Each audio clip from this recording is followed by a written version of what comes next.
Alrighty, welcome back to Red, White, and Buffalo. My name's Adam. This is my co-host Zilla. Today we're going to be talking nothing but Buffalo Bills and that big win. Let's go, baby! Another big win in prime time. Just Big. what we needed. Big. Just what we needed. Uh, So Zilla's going to go over what we're going to be talking about today, real quick. yeah, let's just do a quick overview here. So Yeah. we're gonna kind of talk about that offense, man, and how everything was firing pretty good. We got some Yeah. we actually had some Huge. new faces a little bit, new to high performance, I'd say. Yeah. Josh Allen just in the running conversation because that's something that just Yeah. won't go away. Yeah. People just keep bringing it up. Yeah, I'm gonna say the little to no rushing game again. Like it was kind of minimal, but we showed that we don't really need it. But we can talk a little bit about that. The penalties. Anyone who watched that game, that's frustrating. Whether it goes Bad. your way or not, it's just it disrupts Yeah. the game, right? Right. Um, Right. Turnovers. That's big.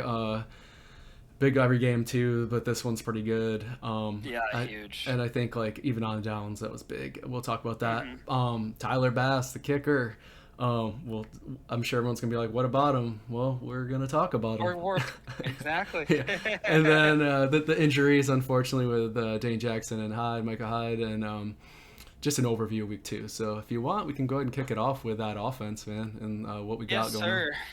Yeah, I mean, once again, just going into the game, we didn't know how it was going to be again. These 2 weeks, we were very uncertain how Bills were going to be, just because they were good teams. We got beat twice in a row by Titans league coming into this game, and the one was an absolute beatdown, like we just gave them. on. Yeah, yeah. And obviously the Rams were defending Super Bowl, but I mean, our offense nearly looks unstoppable. Yeah. And I think mean, no matter who's in. let's note the last minute Gabe Davis announcement that he'd be out, too, and Yeah. that was kind of close to the wire, but we were like, okay, who's going to step up? Is it going to be those the Right. Crowder, McKenzie, and Right. I guess we saw maybe Kumaro, maybe. I know. Yeah. Right in the beginning, also I was like, I guess this guy is Kumaro. Yeah, Like, yeah. I knew he was on the like a guy that was like decent on the team, but I didn't expect him to be like Yeah, he Gabe looked Davis this game. I think he looked preseason good, but I mean that's a different story. Right. Yeah. I mean, he Yeah. actually looked good, dude. Played the Yeah. part well. He, I think he gave us some momentum in the beginning, and obviously just Diggs though. Diggs. There's not much more we could say about his Diggs and Allen's connection. Yeah. It's one of a kind. It's definitely, you could tell that it's definitely deep rooted in like their love for each other and like how much they want to just win football games. I think And it's similar to that Stafford Cup that we talked about last week, Stafford Cup, Yeah. even when it was Adams, Rodgers, Yeah. like those big connections. It's very similar, and especially first 2 weeks. This is the best season open that they've had since they've started together. Is like 2 weeks in a row of 10+ catches or damn close, and like over 120 yards, multiple touchdowns. It's great. It's great. And some of those, we saw some of those panic plays, what I want to call, where like you're like, whoa, what's he gonna do? And then he just found Diggs like in a hole. You know what I mean? Yeah. Like just found him, like accurate, but found him, and he was reliable. And I think it says a lot about the last 2 weeks, honestly, like Gabe Davis's performance too. It's like they've got to open it up now because we've got multiple threats. So that's bringing Diggs back into the game, right? And we kind of wondered if that would Yeah. happen this year because last year he was just getting double covered like the second half Well, of the were season. we not even talking a little bit last year how we were like, Diggs is like, obviously he's our star guy, but it doesn't always seem like Allen's always looking for him. Yeah. Or there's games where he's like trying to force it a little bit. Yeah. But this year, it definitely seems to be very smooth. It does seem like a lot of every time he's targeted, he's catching the ball, whether Yeah. it be 5 yards, 50 yards, he's catching it. It's incredible. It seems like their connection and their chemistry is better than it's been ever. So that is just a huge high point for the first 2 weeks on the offense for sure. Yeah. Great fantasy too if you had him. Oh, great. jeez. Yeah. You came back, dude. Yeah. That was awesome. I think I had 78.5 points between Diggs, Bass, and the Buffalo defense. I was playing my cousin, and I was down like like I had Josh Allen, Diggs, Bills defense, and Tyler Bass, and I think I was down. I don't even know. It was like 70 to 160. So I was like, I was like, there's probably a very slim to no chance I'm coming back, and I lost by like 8 Yeah, or that's- 9, I think it was. And I was like, it was because everyone went off, even the defense. It was crazy. It was wild.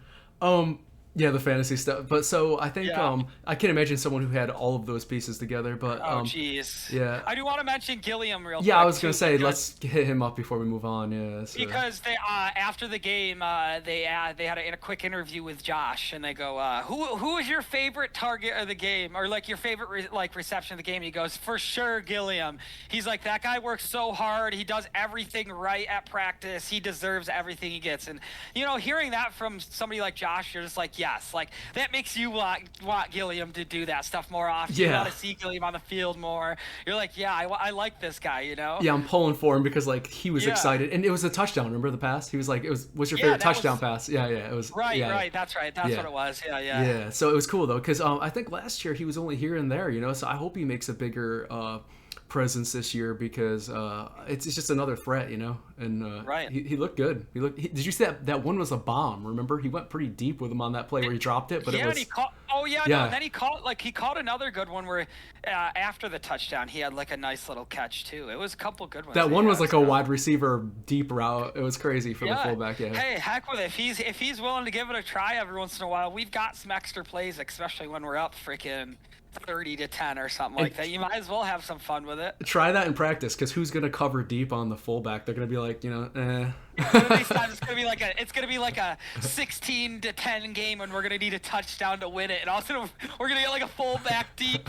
And also somehow Gilliam's gonna catch it for the game or like something. Like a 50-yard or something. Yeah. Yeah, I can see it. Okay, the way so this season started. Yeah. So from fullback, let's talk also about, since we're talking about fullback, let's talk about the running Seriously. with Josh. Yeah, let's talk about that. You brought this up. The only reason I wanted to bring this up is because it is such a ridiculous conversation. Like, I'm not even like trying to like say like he will or won't get hurt. Like, obviously that's life. Like, there's injuries. Like, if you tell me that Josh Allen won't get hurt once in his career at some point, and it possibly might be like a severe injury, I would say there's probably a okay chance. You know, like.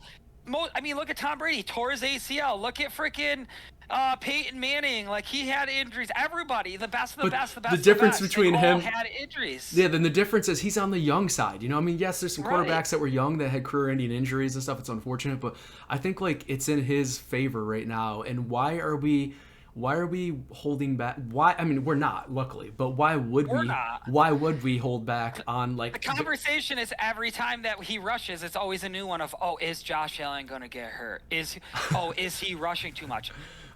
Is he? I guarantee this week, sometime through the week, someone on ESPN or one of these outlets are going to bring that up. Even though we dominated, they're going to be like, well, Josh Allen's taking high risk when he jumped over that guy. That's the one thing. He's taking too many rushes. It's like, and that's exactly what I wanted to bring up, because it's like, it's a ridiculous argument. Yeah. Like, first of all, like, it would be different if he was Michael Vick. Small, like, smaller, but he is literally a linebacker, fullback, running back type of guy. Yeah. He's built to take hits, first of all. And second of all, if you see the majority of his hits, he is smart. Yeah. He uses his like his stiff arms and stuff, so that eventually he gets like slowly dragged down, or he'll run out, or of he'll bounds. like spin out of it. It. Yeah. He's not taking full on hard hits like that. The whole argument from Shane tried to tell me like, or maybe it was you that tried to say, oh, Trey Lance did the same rush. No, I didn't say that. Kyle Shanahan tried to say that Trey Lance did on that rushing play was the same call that Josh Allen gets called all the time. And like, it's like, well, Josh Allen didn't go up the middle and get crumbled by fucking 5 guys. Like, he does. You never see that with Josh. If anything, he is pushing the pile forward. Yeah, and so like, it's just these ridiculous arguments. It's like, no, and it's all, and not just that. Trey Lance is, look at the difference in attributes. Like, come on. Yeah, and then we're talking like Lamar Jackson's getting older, and you never hear about like, well, don't overrun Lamar Jackson. They're just like, oh, he's a running quarterback. Or you said about Jalen. Yeah, Jalen Hurts right on TV at the same time is doing the same exact thing, and everyone's applauding him. Like, look at his running ability. 2 rushing touchdowns. Oh, look at that. That's what separates them. And it's like, Josh is doing that, but better. Yeah, it's interesting. Then he gets hated on for it. I'm like, I just don't get it. I literally do not understand. I mean, I guess I understand just bringing up the point that he's like a significant piece. Like, if he were to go out, we would feel that. But that's like part of his game. Yeah, but I'm happy that the coaching staff and the coordinator is not letting up on it. Like, don't waver. And like you said, like, yeah, he gets hit weird sometimes and steps out for a couple downs. But like, how many players do that every game? where they take a Right. stinger or a weird hit and they step out for 2 downs and get Exactly. back in. You know what I mean? So Right. I mean, and it's a contact sport. You're gonna get hurt. You're gonna get injuries. It's like if you don't expect that. I mean, like majority of these players have had like probably tens of 20s, 30 injuries throughout their career, if not hundreds for some of these guys, literally. yeah. Like especially little dingers here and there, broken fingers, broken toes, whatever it may be. Stuff like that happens. I care every game. Like think about yourself playing sports. So how many times have you played basketball? Twist And your like knee. Yeah, three something. three plays in. Oh, freaking hit the ball hits your finger wrong. And then 2 plays later, the ball hits your other. 2 games in, also you roll your ankle. Your Like, ankle, that all yeah. happens all the time. Yeah, I you know. know, like Yeah. And it's just how it is. we're just average Joe playing, not like Right. high performance every week. You know, so Right, that are yeah, prepared for that too. yeah, On top of these bodies are prepared for these yeah. competition. So I think the last piece, just let them run. And there's yeah, let 'em there's run. in history, there's pocket quarterbacks. There's people who are like Brady. They're not big runners in their career. They're all pocket, and like that's Let 'em fine. run. He's not one of those people. Just let him go. Yeah. It's a part of his game. Why change it if it's working? It also is On to the added threat. next. On to the next. On to the next. Speaking of rushing again, these are flowing very well. So Yeah. I think the little to no rushing game again. You brought that up, and I think we both said that. It's interesting. I can't recall. I should have had those stats pulled up, but there was not a whole lot of carries overall for the backs. Yeah, I'll pull it up real quick, Yeah. but I believe it was under. Like It was Singletary it was, had less than 8, maybe. I want to say it was under 15, and like honestly, we should probably have a main back that is getting 15. Yeah. Is the problem, And like I'm not concerned because we had so many threats, but I do have worry because this became a problem last year. I know we're not the same team. We've got even more wide receiver threats, but last year they would double team Diggs, and then we'd have a situation where it's just like when we get to the playoffs, it's important to have a multi-dimensional offense. we also need like that second or third down back where he's going to get that 2nd and 3 or 3rd and 3, and I hate to have Josh Allen try to throw on 3rd down, not get it, and then he's got to be forced to run 4th and 2, or something. Those situations kind of are unnecessary, and we've had some turnover on downs, I think, as a result in the past. Well, yeah, the drives get stalled out, and then all of a sudden you're behind 14, 17, nothing, and then all of a sudden things get worse and worse. And that's how it goes. It's like if you can't, especially if you face a really good pass defender team, like ourselves, like if we faced a similar defense to ourselves, it would be tough. That's how it would be tough if they could. I know Josh can run, and that's the one thing that does help us, I will say. Oh yeah. Is having a rushing quarterback does kind of make our offense multi-dimensional. But think of 6-7 games in last season. Do you remember when it got to the point where like every team knew we were going to throw on 3rd down, and that got to be a problem. Right. It got to be a problem because they're not even going to play for like. So he'd have to run, in a risky situation. Had 24 attempts for 101 yards, and which is still okay, but that's I can't for some reason the box score. Let me see. But that's 24 for not just backs. Is that counting Josh Allen too with his rushing? That's what I'm saying. That's probably. I think he had 53 yards. Yeah. On like 6 attempts, so that's like 18 attempts for like 50 yards, which is not good. Not good. I mean, like we said, it wasn't necessary in that game, obviously, but Let's see here.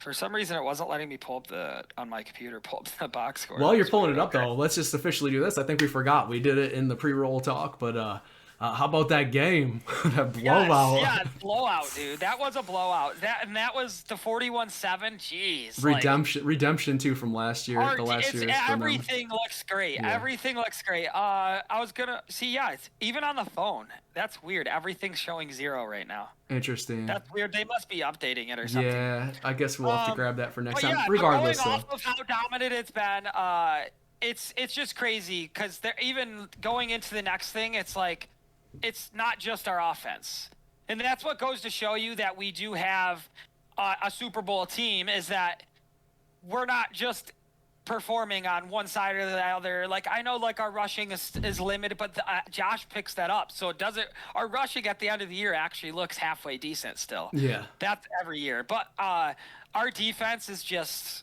it's something else. It is. It just feels like no matter who you put on the defensive line, at linebacker, you can move them around, different cornerbacks. We dominate.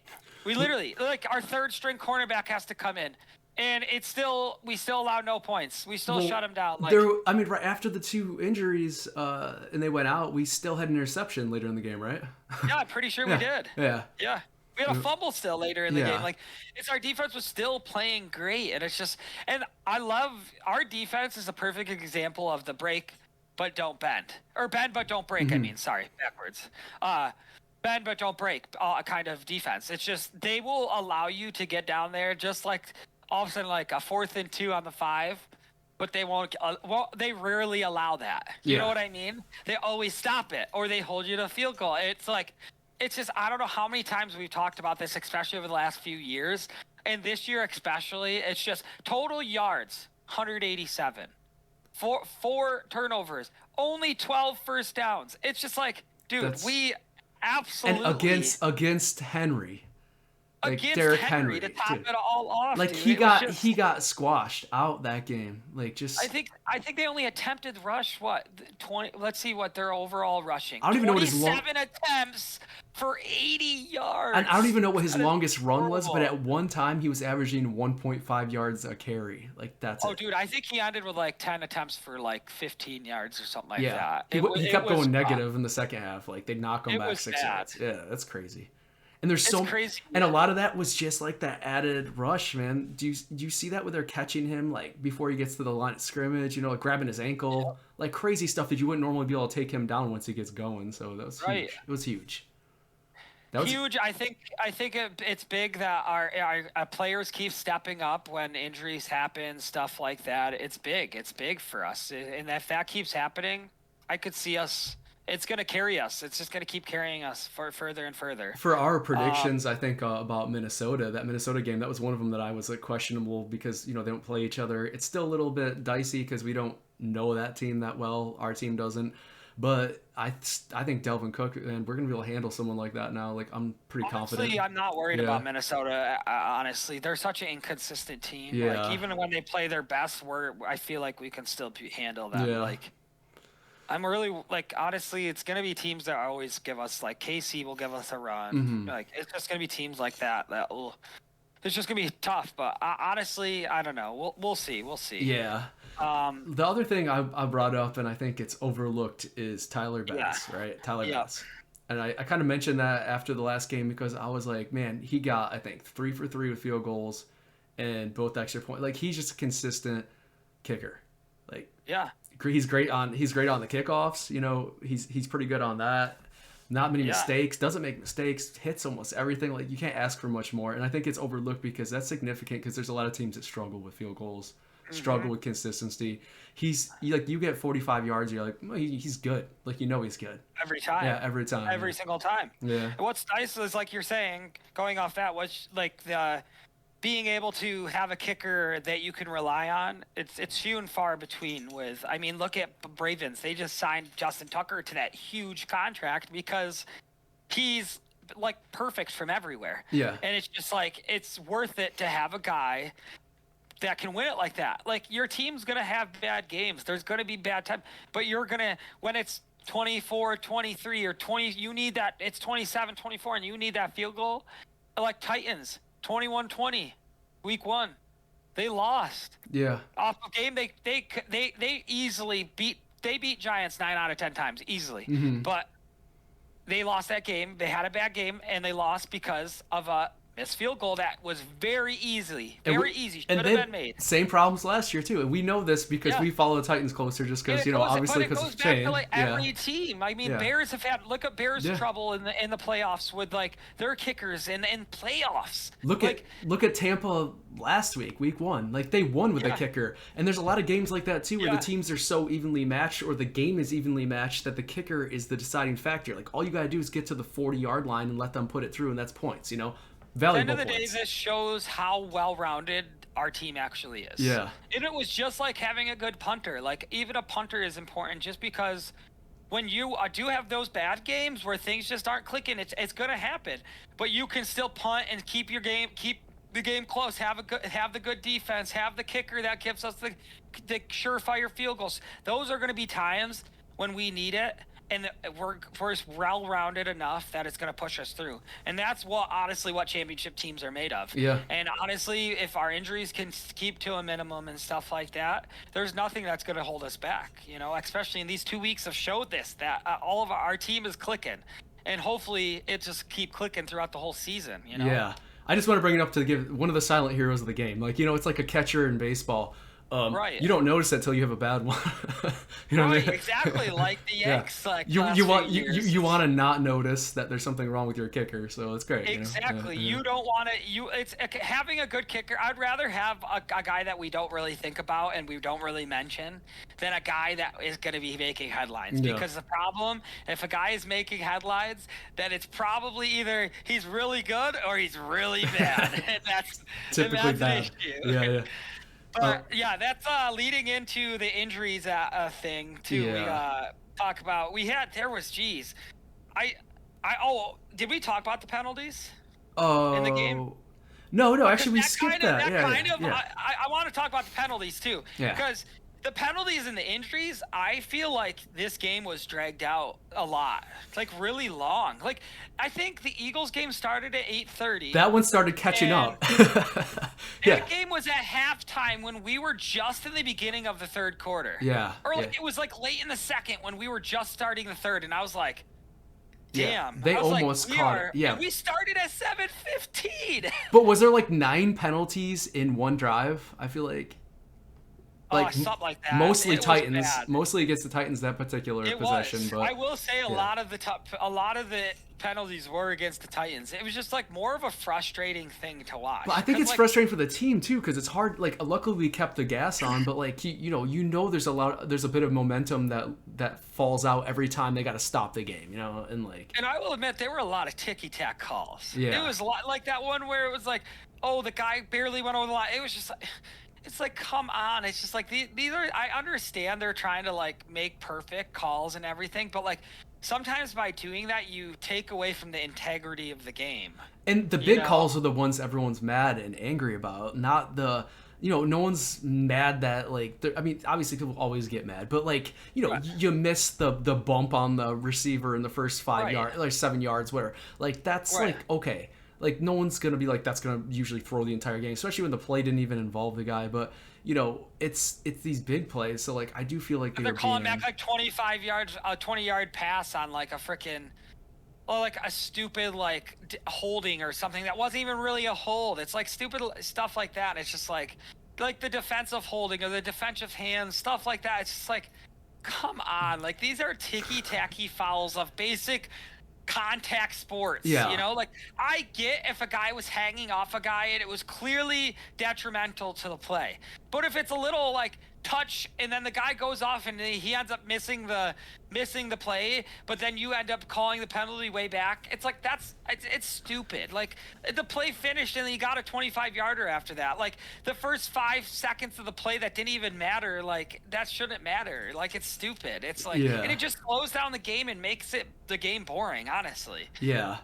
I don't know. So I mean, I know there on one hand someone could argue it gives you more time to prepare while they're like figuring all that out, but at the same time I think it's just disruptive to the flow. I think we didn't have this on the docket, but as long as it's kind of talking about the timing of the game, I also just want to bring up how significant it's been so far this year where we do not let off the gas pedal after halftime. Like again we came out like I was hoping we didn't have a big lead. I'm really glad you brought this up. Yeah.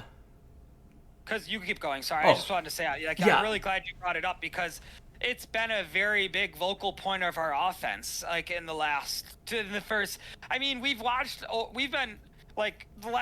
watched the full development of Josh Allen, like really hard.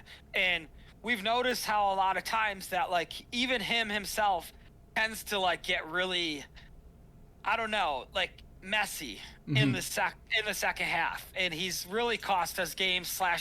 Even the team in general has been just messy. The defense, I mean, look at KC last year, like just messy finishes. And this year, it's just like okay, close game, and then bang, and it's all of a sudden it's 40-10. And Yeah, like, I don't know. what just happened? Like, I don't know how many games came up last year that were like we were ahead by 7, like coming out of halftime, and like similar to yesterday, or on Monday, where you have, you have like the basically 7. So you're up by 7, and then you come out of the locker room, and we were giving that we got the ball first. They come back with the ball in the second half, score. Then we just like are off the gas, and they would score again and be up by 7. And you're like, what happened? Like you lost the. I remember the Rams game a couple years ago when we were up like I think it was 28-7 or something, and the finish ended up being like 33 to like 28 or something like that. Like they came roaring back, and we ended up barely beating them, and it was just like. Those were a lot of the games, and I don't know. I'm sure we're gonna have a couple of those games this year. It's bound to happen, Like we're gonna have close games. We're probably gonna have losses. It's just how it goes. But at the end of the day, this team just seems different than a lot of any team I've ever watched. I think honestly, that's projecting mental toughness, and it's also like mental manipulation of the other team. Because if you come out at halftime 7 up, they get the ball. You stop them and score 7 again. I just think that's like that cuts any momentum. They're like, oh, geez, like we can't even get it back. It's like the team. I think the opponent starts. Like, you know what's feeling great defeated. is I actually saw a stat in the beginning of last week's game. I think it's something like 7 or 8 straight games we've came out and scored on an opening drive. Yeah, that's huge. Yeah. It's like going off the finish too. Yeah. It's like that's also a big thing is to start the game good.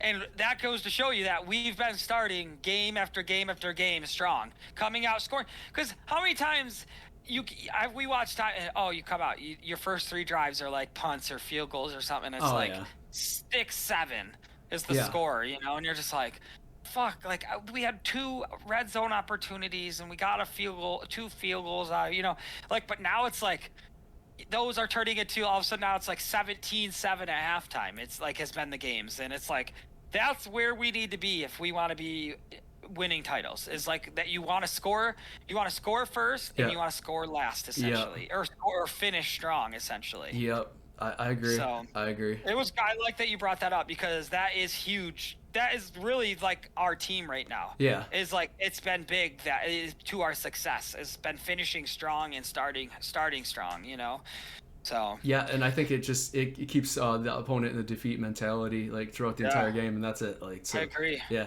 I agree. So we don't have to go too long on it because there isn't a whole lot, but that Dane Jackson hit, like the whole stadium. Oh God, it just looked terrible. I was literally like, it was breathtaking. I was just like, I was actually afraid he was paralyzed. Like you've seen hits like that where someone's... I called you immediately and was like, Zilla, that's not good. No. I was like, that's not good. That's one of those, full on collision. I didn't even realize it, but you said his neck touched. It looked like his helmet touched. Yeah, like back. His head went completely back and like touched. Yeah, it looked bad. And like in his position, they're not wearing like the bumper to catch. It's just one. And the fact, I hate that's one thing too. The broadcasts of the game of the injuries, like. Let us see what's going on. You're just like going to commercial, and we're all sitting there like anxiety. That's what's going on? That's a new thing though, because I feel like they just started that this year. Back in the day, they would show everything, zoom in and everything. Now they're showing the fans' faces and like the players' faces, and everybody's like. And then you're sitting there like, what?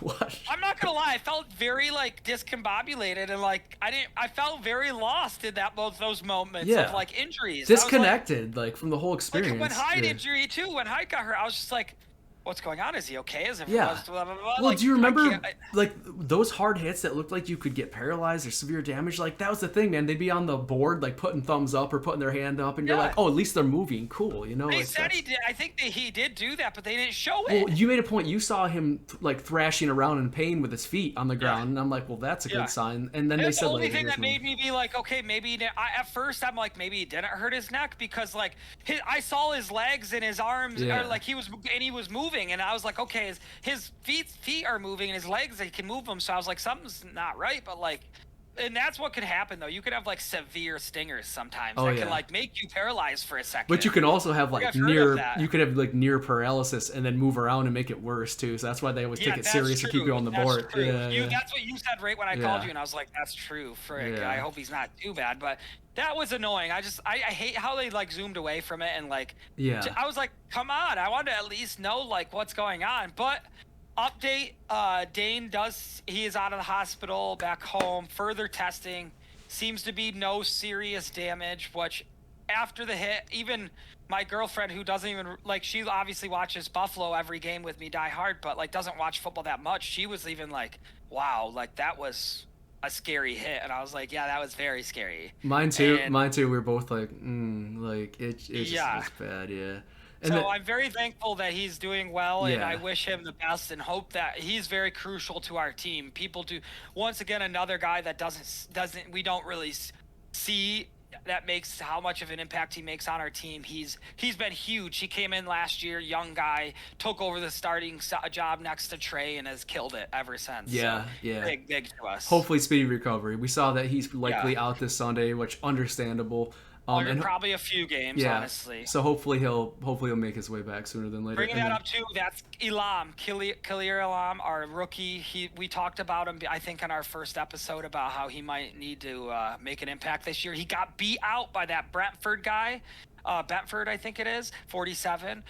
He was a 6th round draft pick. He beat out the 1st rounder. Well, guess what? Now you both are starting. So let's see how it's going to go. Hopefully it's going to be great, and the defense continues to roll as it seems to be. So it'll be a strong test next week with Miami's receivers, I guess, that showed up last week. We'll talk about that in a minute. But so the last piece is just Hyde. I think there's no news on how severe. He just seems to be okay. They released him from the hospital and all that. He was like checked, and so I'm assuming it wasn't anything. But we're still awaiting like official details on that. Official. Hopefully that's all good. A couple day-to-day injuries, but hopefully we're on the up and up from there. Yeah. Last little thing we want to touch before closing up is just a quick overview. This week was wild.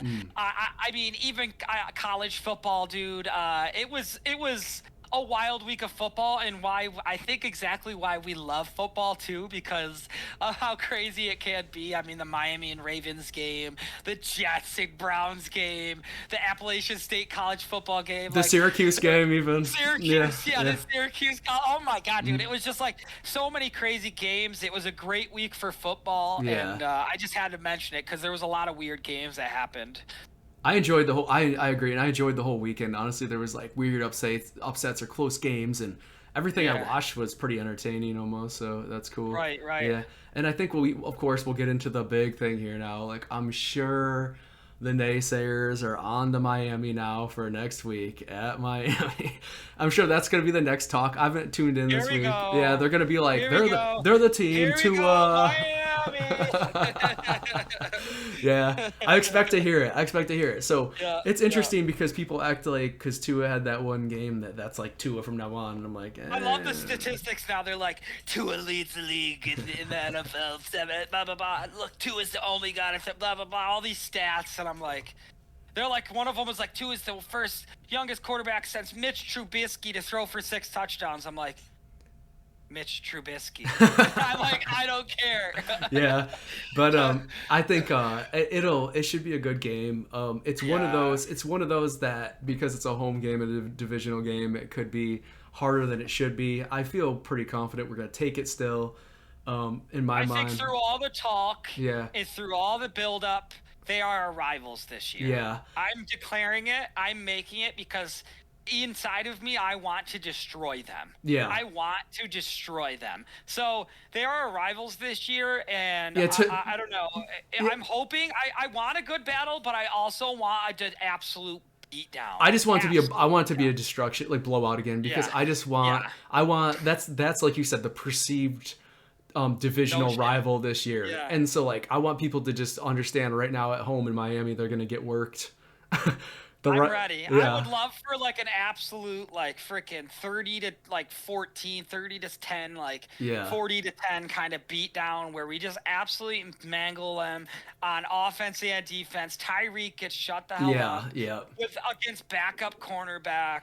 Yeah. So that's my only concern is the backup cornerback. But I mean, at the same time, we have that added pass rush now. So hopefully is Tua gonna be able to get out? Yeah, I don't know. And Tua, I don't know, man. I've never really thought he was the most technical quarterback, so I expect him to fail and feel that pretty hard. Yeah. So prediction? I think you're on it, man. I think it's going to be another 30-something to 10. 30-something to 7. Like, I don't even see them really getting more than a touchdown and a field goal if we keep up the intensity like we had. And I don't see why we wouldn't.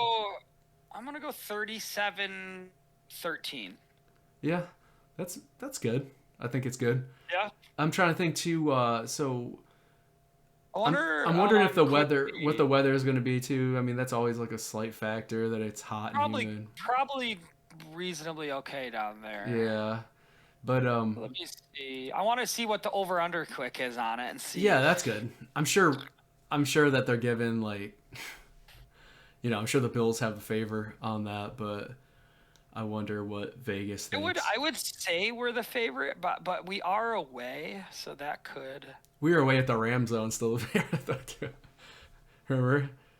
Yeah, right here. We are a 5.5 point favorite. Yeah. Wow. Yeah. 52 is the over under. Okay, do you think they'll go over 52 combined points? Yeah, I do. Yeah, I 50. do. Actually, if we do 37-13, that's only 50. I think it could be close. I think it'll be close. Yeah. I think I'm gonna go I think these two teams over. I think go over. It just depends for me on how wild the Bills run. Honestly, whether they get that 50, because I don't see Miami getting over 20. I don't. Do you think they beat the spread? 5.5? Oh yeah. Yeah. Yeah, definitely. Easy. Easy. I'd still put money on Buffalo if I could. Guys: Gabe Davis, Oliver, Tim Settle, Dane Jackson, and Bobby Hart suspended because he beat up a guy. We're leaving that out. He's an idiot. What about Jordan? What about Jordan? What about Jordan? Is he back? He had a hamstring. It said lingering. Who? Phillips. I think he's not on the injury report right now, but Okay. I think he's going to be. I did see that too. Yeah. But as of right now, no. And Milano had a stinger. Any big guys. Yeah, that's good. See. That's good. Other than Trey will still be out, and obviously Micah Hyde. Yeah, and probably Dane. Yeah. So should be pretty good overall. Yeah. Yeah, so I'm calling another big victory and hopefully continue steamrolling into week 4. But yeah, that's end of episode 3, Red, White, and Buffalo. Once again, I've had people come up and say how awesome our stuff's going and all that, and we're just small, but I'm thankful for everything and everybody that is giving us support and continues to give us support. We do have all of our social medias up and running. Pretty much every one of them you can think of other than Twitter, because I don't do Twitter. But, we have our TikTok, our YouTube channel. Our YouTube channel is also linked to all of our social sites and stuff like that, and especially in our Instagram one. If everybody's got Instagram, definitely check it out. I'll take you right there. Also, if you guys leave comments, suggestions, all that stuff, we're all down for everything. Just let us know. We love you all. Yeah, thank you so much. I'm enjoying it, and I'm glad to hear that we're getting positive feedback. The only thing I'll add is stay tuned for some kind of fun, hopefully some more fun like supplemental stuff we're gonna do. Like we're talking about clips, live streams. Like we might be trying to work on some more of that. It's just working around your life and schedule, but it's fun. It's a good time. So. Yeah, we're trying to make it fun and have a good time with it and all that. So we appreciate you all, and see you next week, baby, or maybe sooner. Yeah. Never know. Let's go, Buffalo. Nobody circles the wagons like the Buffalo Bills. All right, see ya.